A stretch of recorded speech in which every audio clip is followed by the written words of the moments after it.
I'm an associate member of T3 Trading Group, which is an SEC registered broker-dealer, and member of FINRA SIPC. You should carefully consider whether trading is suitable for you in light of your own financial condition. Position disclosure. I got a couple extra shorts on there. I'm short Apple, I'm short TQQ. Oh my God, did we do short selling today? Who would have thought? Let's take a look at it. Let's take a look at why. Let's take a look at this market. All this good stuff. Oh man, these SPYs are getting crazy. Where did we close today? SPYs up 0.3%. Q's relatively weak, down 0.25%. IWM relatively strong, up over just 0.5%. The move here is getting kind of crazy. This straight up vertical movement here in the SPYs. We're almost back to all-time highs in the SPYs, just like that. I mean, we were just bearish on the SPYs here in October, early October, late September, for the first time in a while, based on the break of our trend and really reversal of our trend on smaller and intermediate time frames, and then we reversed the reversal and continued the big picture time frame, which isn't that surprising. You know, if you're looking at different trends, and this is why the concept of time frame continuity is so important. It's one of our layers of probability. If you are looking at competing trends on competing time frames, the longer time frame usually beats the smaller time frame. So here in September, we were looking at definitely short-term downtrend and arguably an intermediate term downtrend. You could also make the argument that the intermediate trend was trendless at that point, but definitely no longer trending up. And a big picture trend that is still higher, as represented here by the slope of the 200 simple moving average, which is still pointed up. So if you have a smaller picture downtrend and a bigger picture uptrend, most of the time it's going to be the bigger picture trend that wins, and that seems to be the case here. But it's the degree of the move that's kind of mind-blowing. I mean, look, we were well positioned for it. I do think that there were signals in these 3-4 trading sessions when we pulled back and we made this pivot low here on October 13th that the market was different. One of those signals was that a lot of the more speculative names started holding up better and kind of catching bids even as the market showed that weakness. And I thought that was a potential underlying signal that the market itself could become strong. Then we got this pivot. When this pivot happened here on October 13th, I thought that the highest probability situation was to build out a wedge, and I thought that would have been great for the bulls if we built out a wedge, because we would not have been continuing the downtrend. We would have been getting to more neutral territory, more trend-less territory on those smaller intermediate time frames, and then maybe that could be a setup to break higher. That's what I thought was a more probable move. It's not what happened. What happened was just straight up. The next trading session, we broke that pivot high. The next trading session, we broke above the 445 area to become bullish again. The day after that, we gapped down, but it was a shallow gap that got brought all the way back up. Yesterday was a gap and go in extended territory, which is kind of crazy. And then today, we opened up like flat-ish, up very small. And the SPYs really were able to continue this upside grind and consolidation. So it's really impressive just how strong this market is. We are extended. SPYs are at 452 right now. ADMA's at 445. Qs as well. Qs were relatively weak today, but the Qs were getting above this 374 level, which makes the NASDAQ become bullish again. So a high of 376.56 in the Qs is really impressive, and that is with the ADMA on that time frame being down at 369. So again, we have, even as of this closing price, we got about $6 of extension from the ADMA in the NASDAQ. The Russell, we had been saying, was the index that was really not extended coming into today, and that's due to the fact that it had about 3 or 4 days of relative weakness in here. But because it had been relatively strong overall since really mid-August, it was still kind of in bullish territory. So we really have the SPYs, the Qs, and the IWM all now coinciding together in bull territory. Things are looking good. And it was a decent day here for the IWM. It absolutely showed great relative strength compared to the NASDAQ today. All right, so as far as our big picture game plan goes for trading today, once again, we were really on point as a team. I love the teamwork that we're having. We recognize that because of this degree of extension, it was less is more, and we talked about possibly putting shorts on.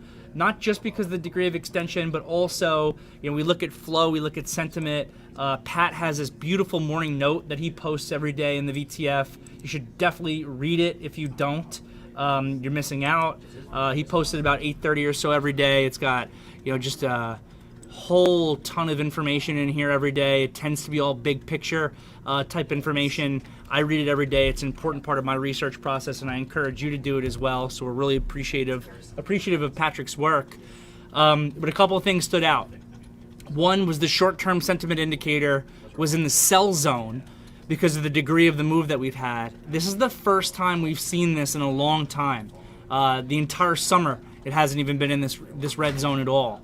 So this is the first sell signal on the short-term sentiment indicator that we've had for a while. This thing does tend to be decently accurate most of the time, unless you're in like a real major market move. Like I'm sure that this was stuck in the buy zone for a while during the coronavirus crash, even as the market continued to go down.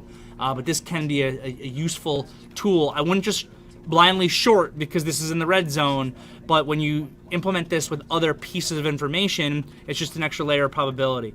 The medium-term sentiment indicator is not in the sell zone, but I thought it was noteworthy just the degree of the move that this has had in such a short period of time. This was in the buy zone here just earlier this month, and now worked its way up that far that fast. And then finally, the fear and greed index indicator, this had a big move over back into kind of that greed zone. So it's not so crazy where you got to get scared, but just a notable uptick here.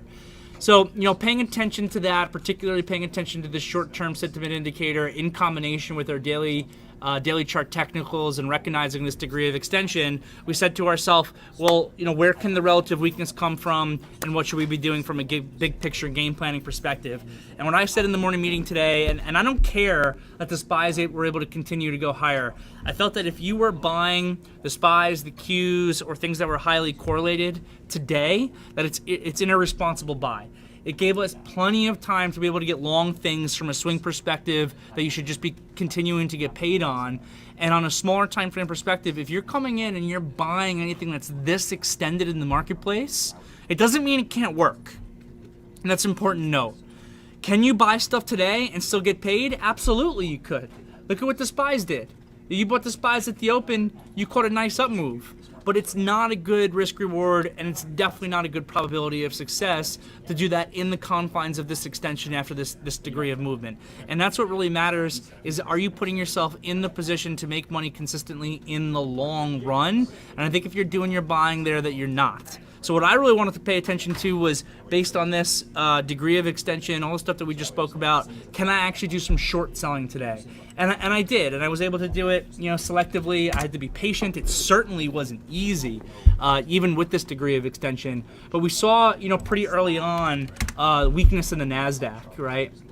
The NASDAQ pretty early became relatively weak once it broke this opening low, compared to like the IWM or the SPYs, and we know that they're extended on the daily chart. So that is what I was looking at here for a short. So I specifically went to the TQQ here. I like this TQQ as a trading vehicle. It is leveraged, but it's also cheaper than the actual Qs. So it means that I can get good volatile movements, but also trade a product that's a little bit cheaper in terms of price, use a little bit less buying power in order to be able to do that. So it worked out really well. I mean, for me, at least partially, I'm able to give this a little bit more room because I do have a long portfolio of stocks that I'm in. So it lets me give this thing a little bit more breathing room. If the market is going higher, my longs are probably paying me. But like I've also said in the past, what I don't do anymore is I don't just blindly short as a hedge and just say, okay, good luck, because the market's extended, and not have any stop losses on it. The way that I hedge, if you will, is by actually taking trades. So, you can see here, I started small. I said that Guys, I'm going to short the TQQ here small. Look to build in. I built in a little heavier. I built in a little bit heavier. I did not get stopped out here. I was given a little bit more room than that. I was given a little bit more space. I actually had an offer to short even more at 144.24. The high of the day is 144.22. So I didn't get filled on that perfectly. And then this kind of rollover happened, and we got paid. And then the bond auction happened at 1 o'clock today, which caused the TLT to sink, and it brought the Qs down further, brought the TQQ down further. And the impressive thing, to me, honestly, is that there was still no follow-through. You know, we had this sell-off here. We had this snapback. I was looking for a lower high to come into the market, and it just never happened. We spent the whole rest of the day consolidating. And I really thought, you know, the TLT maybe is a catalyst here that's going to give us a price correction just based on the extension on the daily chart in the market. And it didn't happen. So, you know, good execution, good patience. I was able to still make, you know, some decent money for myself in this TQQ. But I didn't get the follow-through I wanted, which I'm honestly fine with because, you know, that also means that my longs were able to hold up okay. We should keep in mind that, you know, those sentiment indicators, things like that, or this extension in the market, just from a technical perspective, it doesn't have to lead to down price action. A lot of the times it does lead to a technical pullback. It doesn't have to. You can still settle the overbought conditions of a market through a time correction where the market moves sideways. And at least so far here, it's just day one. That's kind of what I'm seeing with this market more than anything else is the degree of strength here has been incredible. And at least so far for today, it's more of been a time correction than a price correction. So it's just super impressive. I also, under the same thought process, shorted Apple. We remember that Apple had a really big level at 150 back here in August. I remember these rejections, even back in July. This high was 150 on the dot. This was a little bit of a lower high, 149.83. It broke out but failed. It broke out but it failed. Then finally, here on August 30th, is when it had a real impressive breakout with continuation that led to an eventual failure also. But this failure was more caused by the market than anything else, and it was caused by oh man, I know Apple had an event that day. I can't remember exactly what that event was, but the market didn't like it. I don't remember if it was iPhone or what it was. But that's the event that caused Apple to fail. Maybe someone can remind me what this event was that caused it to fail. But the point is, we remember Apple 150 being a really big level. We know the NASDAQ is extended. We know Apple's extended. You know, Apple's approaching $150 today with the ADMA at not even 146. So there's a large degree of extension there. So, you know, I said to myself, let me short some stock in Apple versus 150. I was being patient on the buy. My game plan was actually to take a larger position, but tighter risk, just versus really that 150. Oh yeah, my bad. Sure, I don't know how that happened again. Here we go. I got to remember that when I'm sharing on YouTube, I got to not do full screen. Yeah. So anyway, Apple here. Look, this sale at this price is luck. The fact that I got this fill, because this was a relatively large offer, and I got the fill at 149.74, like a penny off the high of the day. And I'll tell you what, I got lucky twice, because I originally was going to use that 150 kind of as my risk for stop, so I was taking like 26 cents worth of risk on this. When this worked to the degree that it worked, I lowered my stop to the high of the day. Well, guess what? I didn't get stopped out by 2 cents here. So I got lucky twice in Apple. And we definitely want to recognize the difference between luck and skill, right? I would give myself a little bit of credit and say that the short itself was skillful, recognizing all the things that we just spoke about. But the fact that I was able to get this exact price at basically the high with the amount of size that I got, and then the fact that I didn't get stopped out by 2 cents, that's a luck aspect. Apple does tend to trade clean, which is one of the things that I like about it. It tends to hold its technicals very clean. A lot of other stocks don't do that. So it's not surprising that Apple respected its high the way that it did, even by a couple of pennies. But there's definitely a luck factor involved there. The short sale, covering and kind of, worked the trade a little bit. For the most part, I was holding. And then it closed so strong, I couldn't even really keep much. So I got out of almost my entire Apple short position because of the degree of strength into the close was so impressive. Like I said, this is becoming more of a potential time correction than a price correction, and I'm fine with that. You know, even this TQQ, I got out of some into the close, just because, you know, same thing. Like, I caught a nice little move here, but it closed off its low. There was no lower high that came in. I'm keeping a little bit still because of the degree of extension in my long portfolio, but that yeah, that pretty much is it. That was kind of the thought process today. It was to do some short selling on the overextension. We also spoke about keeping an eye on the speculative names that we saw catch a bid yesterday. For the most part, they didn't really go today, and I'm not too surprised about that just because of what the market did. Like, we were looking at, you know, CGC had a big wake-up day yesterday. Tilray had a big wake-up day yesterday. Some of these other stocks had bullish price action coming into the close. You can see Root yesterday here at 3 o'clock catching that big bid, and NNDM gave a decent close. So we decided to put, you know, some of those names on the watch list, Wish being one of them as well.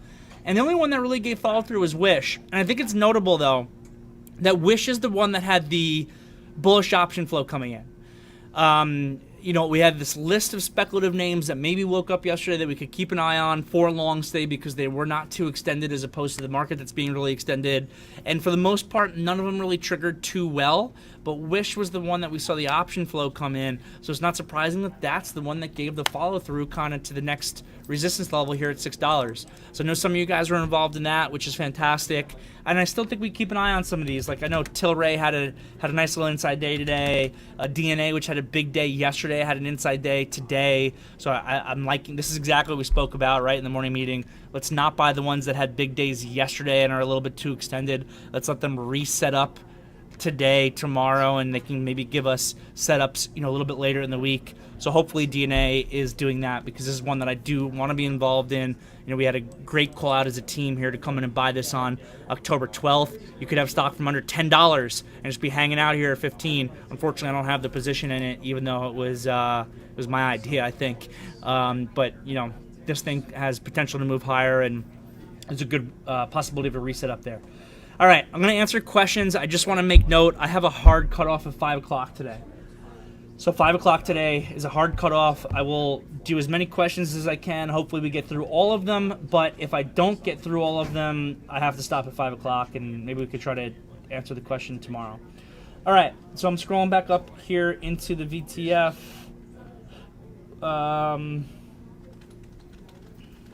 The first question I'm seeing is from Justin. What does impairment mean? I need the context around it. Usually it's a term used like in an earnings report. Is IBM getting smoked? Is that where it came from? What's IBM doing here after hours? Whew, IBM's getting wrecked. It's funny, IBM is one of the two stocks that almost always does the same thing every earnings report. Nike seems like it always goes up, and IBM seems like it always goes down. And IBM's down again today. But yeah, I would need some context on that one.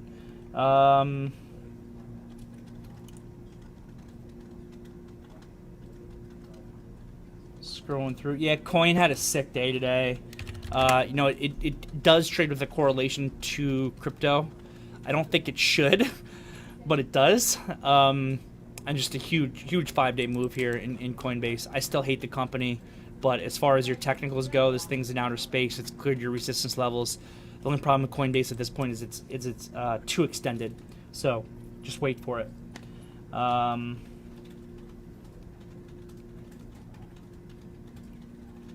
Sock sales getting socked after hours. Yeah, coming down a little bit, which I'm glad about. I want to be back involved in this.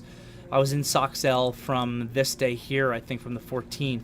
But I just took it as like a 2-day trade and got out, and it's just been continuing without me. So I want to be back involved in sock sale, but I'm not jumping into it yet. It was Warren Buffett scalping into tomorrow morning.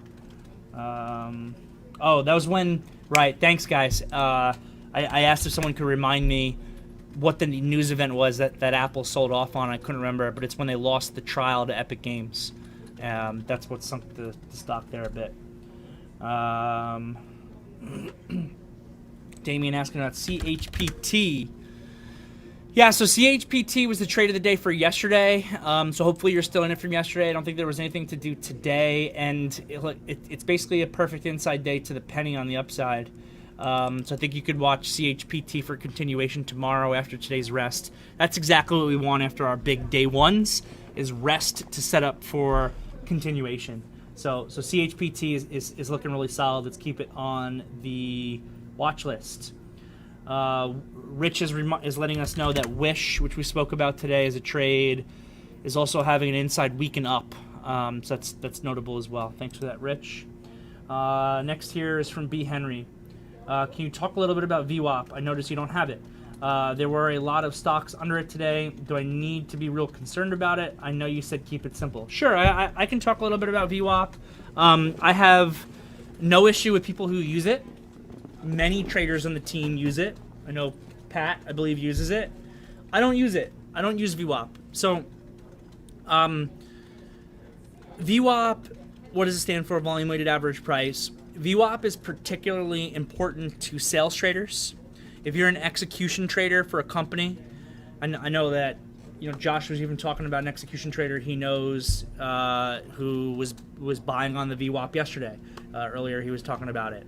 That's very common, right? So the way that execution traders are oftentimes judged is based on how they were able to execute versus the VWAP. So let's say I told you that you had to buy 1 million shares of Wish today or something like that, and you're an execution trader. The way that they're going to judge if you did a good job or a bad job today is if your total buy order at the end of the day is better or worse than what the VWAP was. If you got a price lower than the VWAP on your 1 million shares on average, it means you're a good execution trader. And if you got a higher price than the VWAP, it means that you're not a good execution trader. So that's oftentimes the way in which they're judged. And it can be a self-fulfilling prophecy, just like how any moving average, sometimes you'll see a stock like riding a moving average perfectly. That's just because there's an algorithm that was turned on for that day that said buy on this moving average or buy on the VWAP, and that's how they're kind of working that order, very simply. I don't use VWAP. I don't get any value out of it. I don't believe that moving averages are support or resistance. I don't buy because a stock touches moving average. I don't use a stop loss at moving averages. All they are is squiggly lines. They are tools for me for other information. I use an 8 and 21 EMA on all of my charts, especially my execution charts. I also like looking at a 20, 50, and 200 SMA on larger time frames, also as a tool to tell me the essence of trend, right? Real quick, when I was doing the analysis of the SPYs earlier on the daily chart, how do I know that the essence of trend on the big picture is higher? Because the 200 days pointing up. That's it. So I don't use VWAP in my trading. I'm not against you using it. I don't need it as a tool for my trading. So that's the answer to that. Sebastian, can I check on Hood? What Hood is this? Sure. I love saying that. Yeah, Hood's looking a lot better for sure. There's a little bit on the radar yesterday. This $40 zone has been an important spot. I think it's starting to clear up above 42 area, which is some resistance. So it closed right at the 21, which is also coinciding with that 42 resistance. So we need this thing to have a big, nice wake-up day and really give you a good close above 42. But overall here, I would say that the price action is productive. Yeah, it didn't give any continuation today, but I would say that this price action is productive overall. Let's see if we can give you a close above 42 and start waking up again, clear some resistance levels. So that's it. Gabriel saying, if we own shares in Bullocks, they get converted to we. Yes. This is the first time I've ever done this too, Gabriel. I've never gone to bed with a position and woken up with a different symbol. So hopefully it's all properly located into our systems the next day for anyone who is swinging BOX. If it's not, you can reach out to the trade support team. But I already personally spoke to a member of the trade support team a little bit before I got on the radio into the close, just to confirm everything with him, and he said that the clearing firm and everybody, Sterling, are supposed to be aware that this is going to be a new symbol tomorrow. So hopefully your positions are properly in the system as by 4 a.m. tomorrow. If they're not by 4, I would definitely expect that to be settled by the time the market actually opens. So yes, and if there's problems, just email tradedesk@t3trading.com. Soxo's getting smoked from the LRCX report is what Josh is saying, and that makes sense. It's down on its earnings. Steve is saying bad things here about Coinbase. They wanted to charge me $400 to purchase Bitcoin versus $75 to buy it on Coinbase Pro. Yeah, I mean, I've been saying this since the beginning. You know, my thesis on Coinbase is bearish because the commission costs are absurd. And I think that this is going to end up having a race to the bottom in the same way that everything else does. But for now, it's trading with the correlation of crypto, and it caught a really big bid today. So, is what it is. I still don't like the company. I'm not fundamentally bullish on it. Yes, CHPT had a rest day today. We discussed that already. Next from Sunny. Small caps are looking better than others.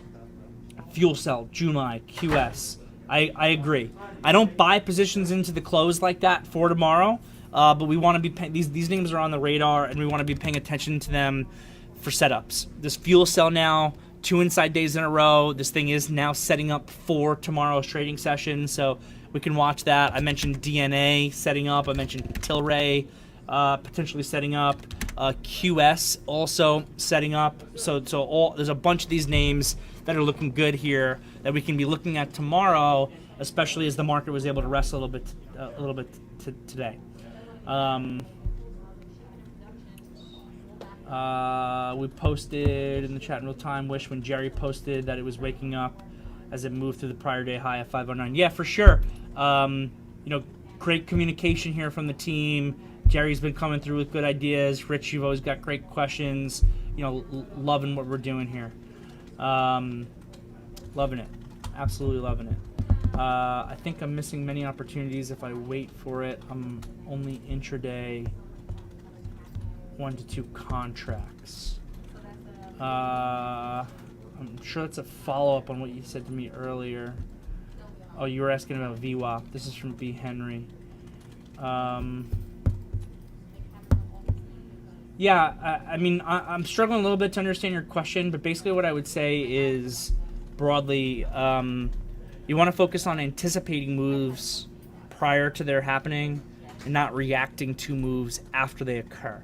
That's my big problem. I know a lot of people ask me all the time, stock had a big move yesterday, they want to trade it today. No, you wanted to trade it yesterday. Yesterday it had a big move. Don't look at, and sure, stocks give day twos, maybe it gives 2 big moves in a row, but I think it's a mistake to look at something that had a big move yesterday, have that FOMO type of feeling, and then trade it the next day when you potentially have a worse risk reward and lower probability of success. Dylan here posting a link to a moving average class on YouTube that I posted. What do we got here? How to think about moving averages, 20, 50, 200 simple moving average. Okay, yeah, cool. Check this out, guys. Check out, the Derrick the Trader. Click on this subscribe button for me. We're trying to build up a little following, and I'm going to try to keep producing tidbits there for people. Next here is from ET's Mobile. I need help. My timing is off. Even though I tell myself every day not to chase, I do. Okay? I end up with bad pricing and losing money. And then I don't act when the setup is good because I'm down and scared. I can see the right things to do or not, but I keep making the same mistakes. Game plan, I need to share my trades here before trading. Yeah, ET for sure, man. I definitely would say do that. The community is here to help each other. So if you are sharing your trades prior to executing them, we can give you feedback on timing and thought process and things like that can help you, be disciplined with your trading. This sounds like a combination of a game planning issue and a psychological issue. You have the FOMO that I was just kind of talking about. I was just talking about anticipate, don't react. And basically what you're describing here is that you're reacting and not anticipating. And that makes it more difficult. Especially in a market environment, as a market environment gets more difficult. I know I spoke about this a few weeks ago because the market environment in the summer and September was a little bit trickier. I think it's improved in October. As you have a market environment that's more difficult, it means that the market's less forgiving. It means that execution becomes even more important. When you have a really easy market environment like we had for periods of time in 2020, You can be late, you can have poor execution, you can still make money and think you're great at this. And then when things get tougher, that's kind of what separates the men from the boys, or the women from the girls. So, you know, it's an execution issue, it's a game plan issue, and it's a psychological issue. So how can we help? One, communicate your trades in the VTF for feedback so we can help. Two, you know what the right things are. You just got to do it. You know, my kickboxing coach, back when I fought professionally, he used to tell me all the time in the corner, because, you know, in boxing and martial arts and kickboxing, you know, your person in the corner is your second set of eyes. And he would tell me all the time, Derrick, I can tell you what the right thing to do is to knock this guy out, but I can't make you do it. You got to get out there, you got to do it yourself. And it's 100% true. You know, we have all this great stuff in here where we're helping each other as a team, but you guys are still the ones that are executing on your own. So, you know, focus on your game planning. Write down those game plans. If you see the stocks going without you, take a step back. Go for a walk. You know, my biggest weakness as a trader has always been my ability to control my emotions, even though it's something that I've improved on over time. I'm still not perfect at it. But there was a period of time when it was really bad, and I was really working on that. And one of the things that I would do is I would take a step back and I'd go for a little walk. And I'd go for a walk around the two buildings here. Down by our office, short 5-10 minute walk, cool myself off, tell myself I just got to get up there and do the right things consistently, and then I would kind of go and do it. So you know, ET, we're here to help. So, you know, just try to utilize us as best as you can, and just keeping journals and keep writing down your game plans. The journaling thing is so important too, because now the market is closed and you can go back and you can objectively analyze the things that you did well and things that you did poorly, and a lot of those things are psychological.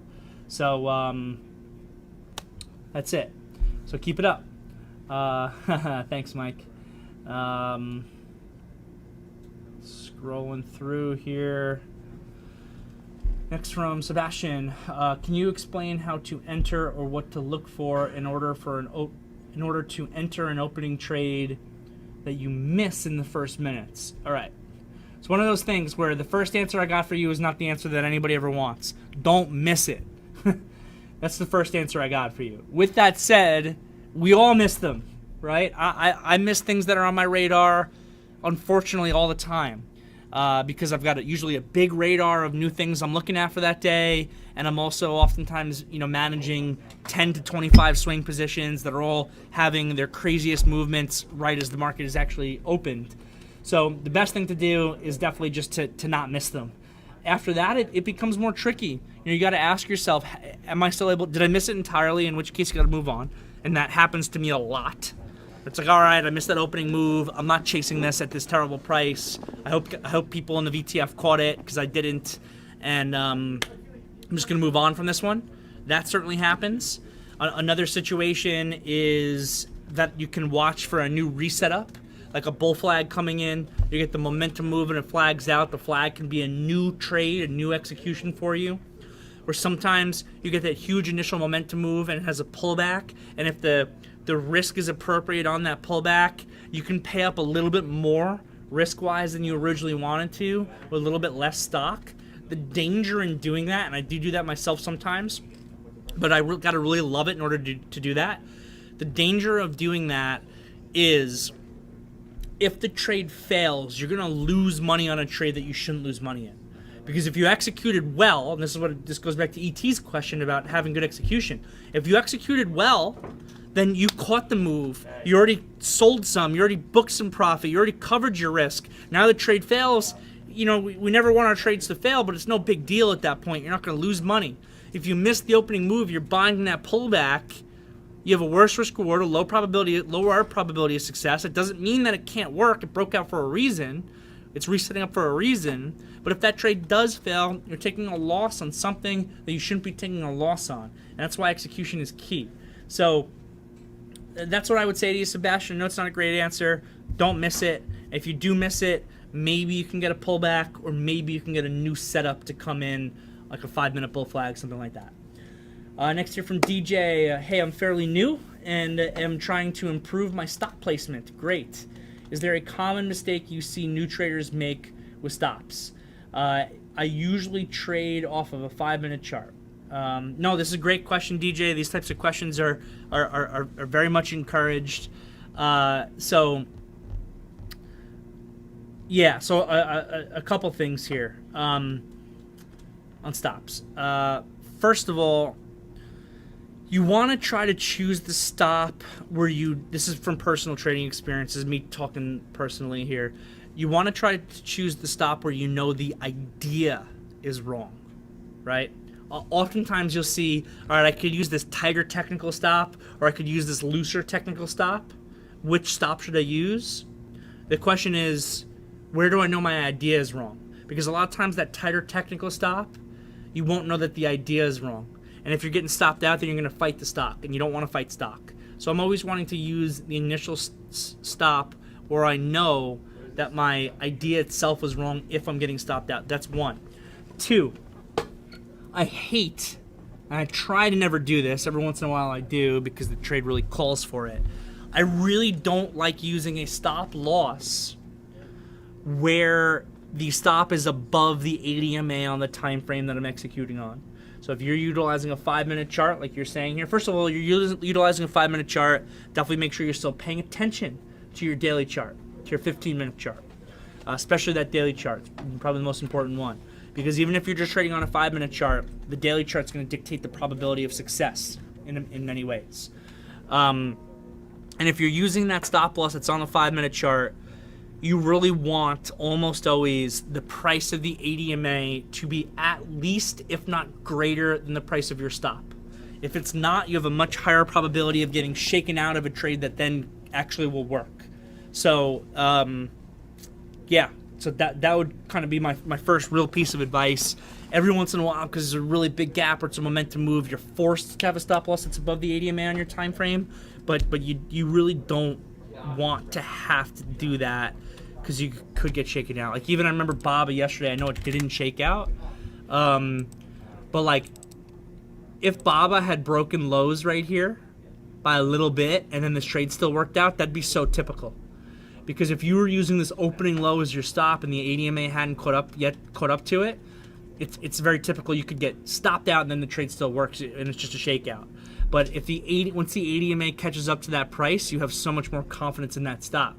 So sometimes what I do is I might use a much looser initial stop, like down to yesterday's high or something like that, with the expectation that I'm going to be able to raise the stop to an opening low with a good probability and probably relatively quickly. The problem is that sometimes it just will open up and go straight down and stop you out on the looser stop.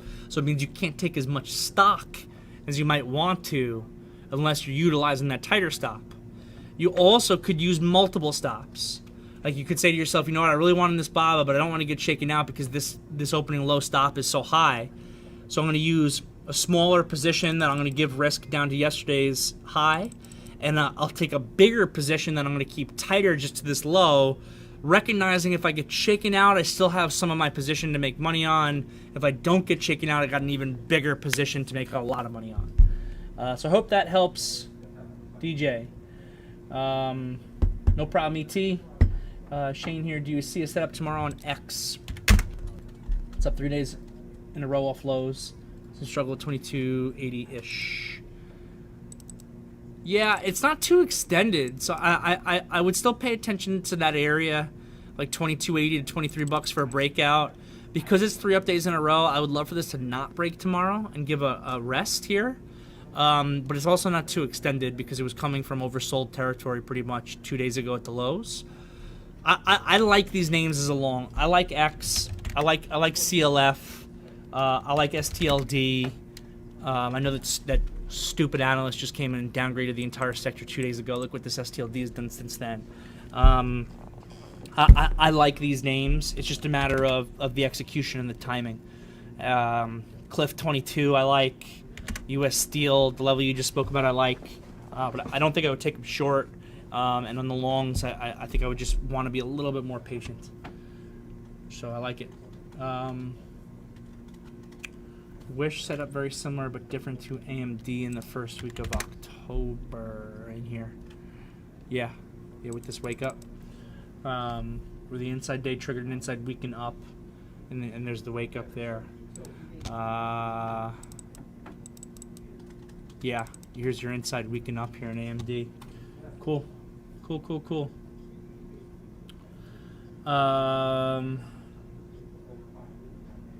SOS is perking up after hours. All right, gang. It's 4:50. It looks like I got through the questions. Pat, I'm not missing anything from YouTube, am I? All right, cool. Looks like I got through the questions. Like I said, I got to run by 5 today, so it's beneficial for me to bounce even a couple minutes earlier than that. Loving the teamwork, guys. Loving the teamwork here. Pro Desk VTF is the truth. If you're on YouTube watching in, get involved. I'll see everybody tomorrow. Have a great night.